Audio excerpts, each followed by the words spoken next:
You ask Tiger to calculate. This deals with linear inequalities with one unknown. The final result is x greater than 29 over 12 greater than 25 over 12.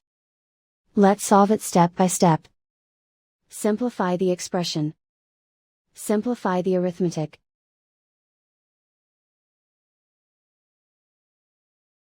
Isolate the x. Divide both sides by 12.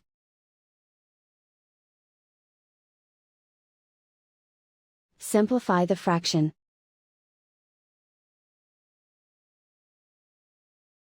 Plot the solution on a coordinate grid. And so the final result is x greater than 29 over 12 greater than 25 over 12.